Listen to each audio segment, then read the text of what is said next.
under Xi Jinping's direction, China has increased its strategic autonomy and has become responsible and a major responsible country with greater global influence. And this, according to the discussion in a high-level conference on the foreign policy outcomes for 2023.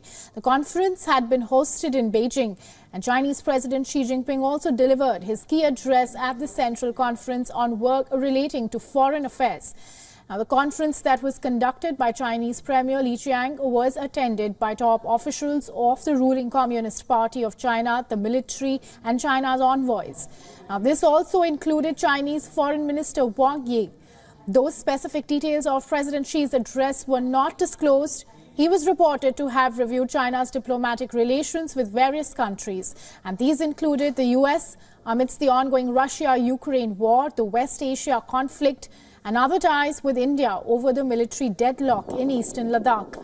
Now, in April and May 2020, Beijing made an aggressive move to unilaterally change the status quo along the line of actual control, and it is the de facto boundary between China and India in eastern Ladakh.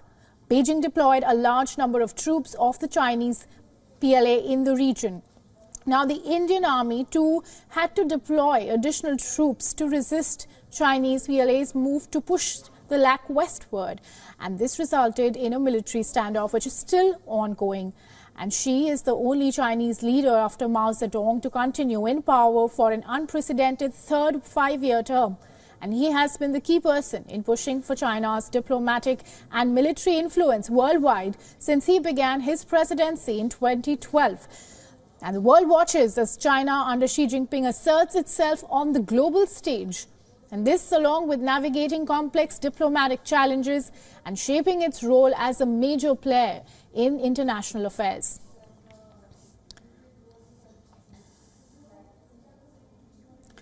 And for more on this, we have with us our principal diplomatic correspondent, Siddhant Sibul.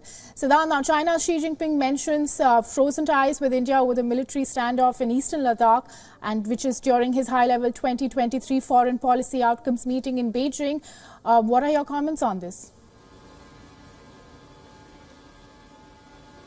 Well, essentially, when it comes to India-China relationship, they have been frozen. Both sides know it, and earlier this year, one of the biggest diplomatic events that took place here in Delhi was the G20 summit, which was missed by China's Xi Jinping. In fact, he missed the virtual summit as well. That shows the Chinese intentions. Now, particularly talking about this meeting that took place in Beijing, the foreign ministry has released the entire statement. While there is no direct mention of India, what is the mention is that the Chinese will be firmly protecting their sovereignty. Now, this might be sugar-coated word used by the Chinese foreign ministry, but it actually is very different when it comes to situation on the ground.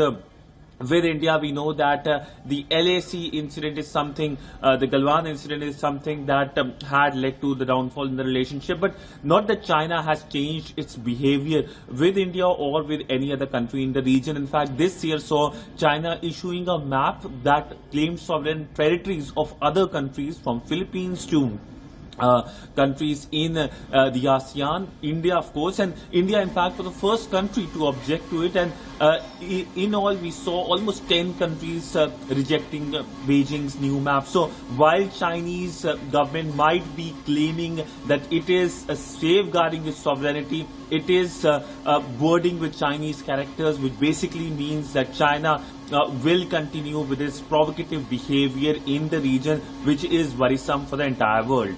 And also, Siddhant, now he was reported, Xi Jinping was reported to have reviewed China's diplomatic relations with various countries, and these included the US amidst the ongoing Russia-Ukraine war and even the West Asia conflict. Now, what happens next?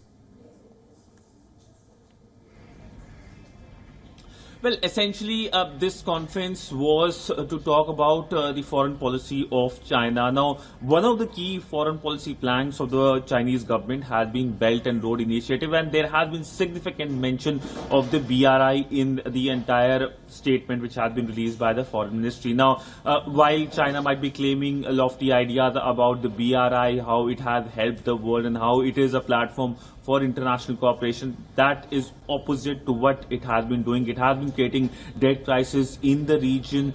We know several countries defaulting because of that, and essentially this is criticized by many countries, including India. For India, of course, it passes through Pakistani-occupied Kashmir, and that impacts India's sovereignty.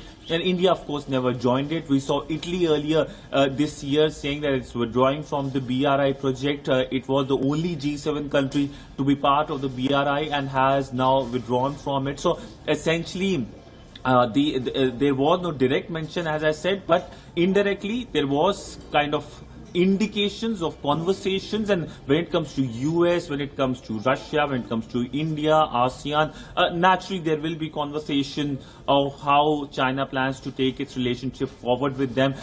It can be said easily that China has friends in the region, it has enemies in the region as well. Many of these enemies have been created by China's own misbehavior and its aggressiveness in the region.